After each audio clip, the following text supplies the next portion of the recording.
Today we are in Germany on the beautiful sunny resort island of Rügen on this beautiful first day of spring. Happy birthday, Bach!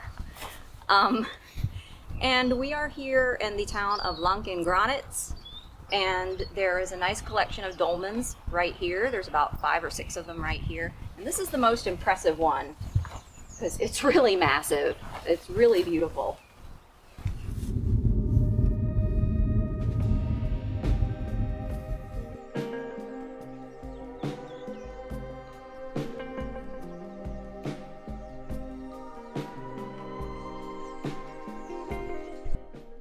The megalithic structures in this region of northern Germany were built between 5,500 and 5,000 years ago, and they were built by the funnel beaker culture, which was a Neolithic culture, and they were named after their distinctive pottery that they made that had a funnel shape.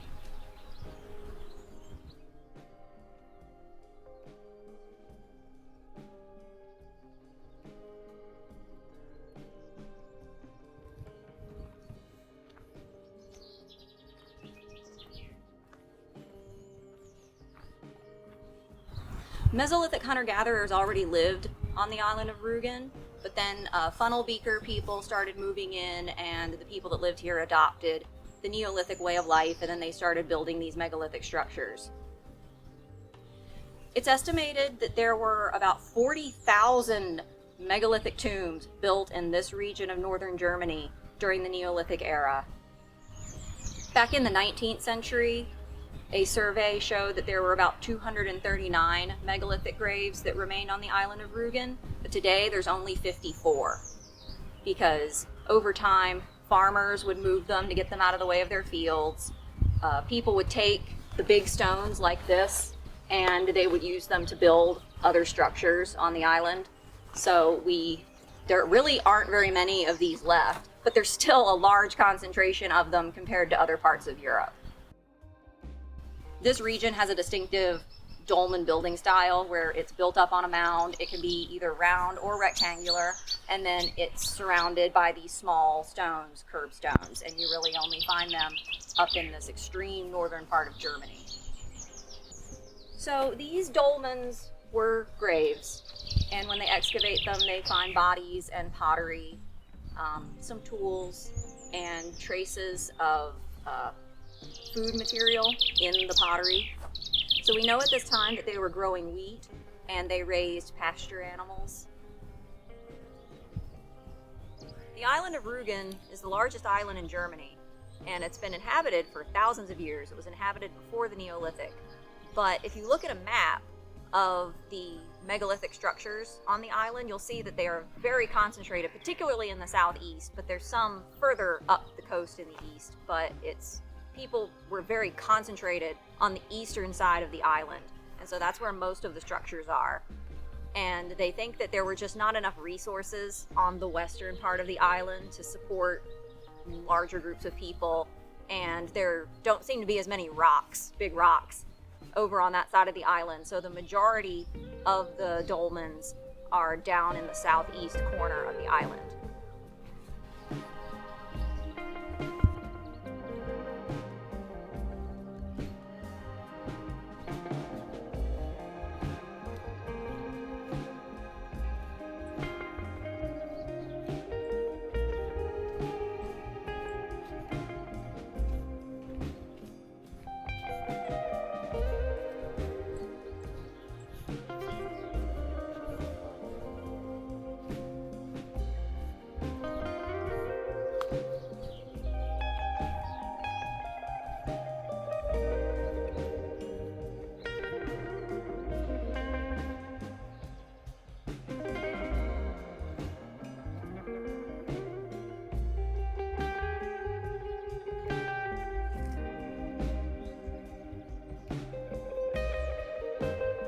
Funny, there's like a little mini dolmen inside this dolmen.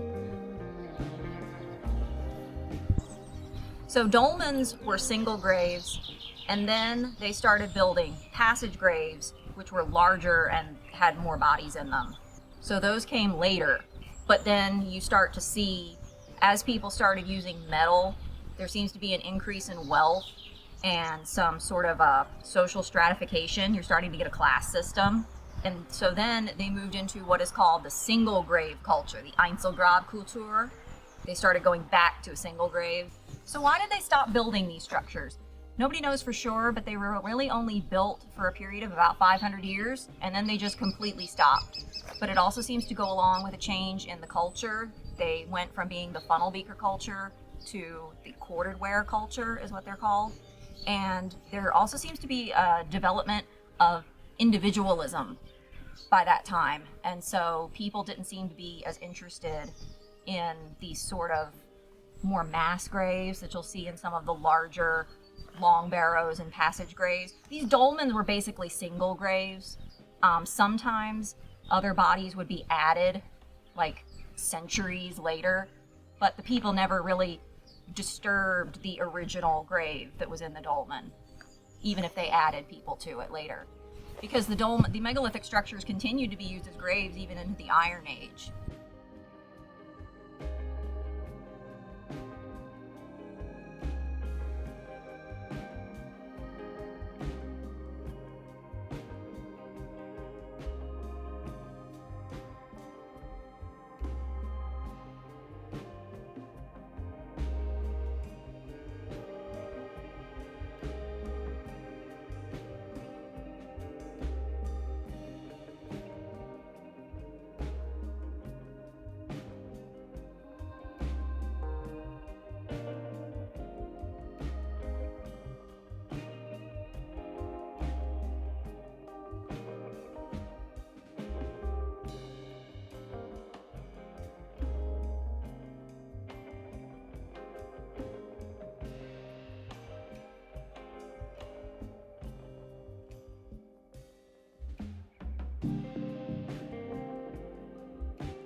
So if you saw my videos on the dolmens that we visited in the south of France, you'll notice that these dolmens look very different, and they're made of a completely different kind of rock.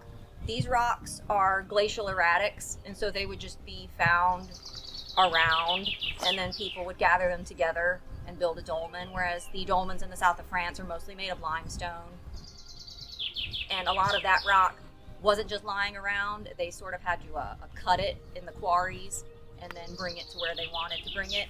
But these are just boulders that were left by glaciers thousands of years ago, and they gathered them up.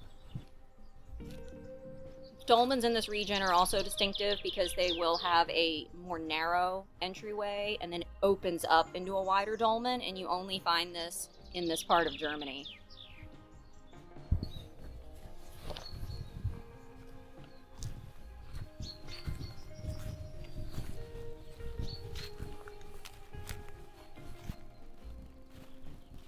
This is a really neat dolmen that we found across the street from the other ones we were looking at.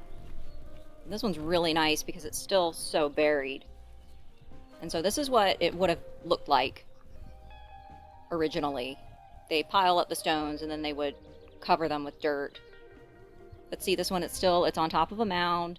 You got these curbstones around it.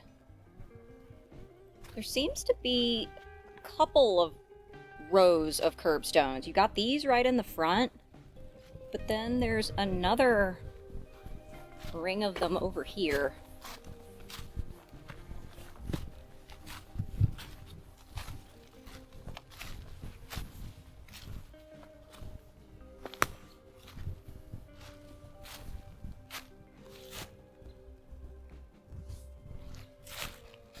See, down here, there's some more stones.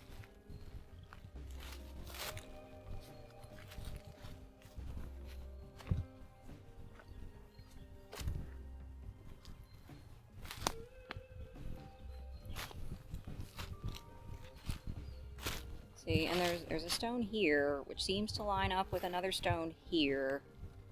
And then they continue around here. And it goes all the way around.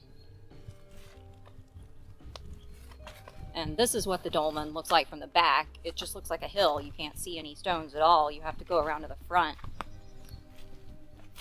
to see the stones and the entrance.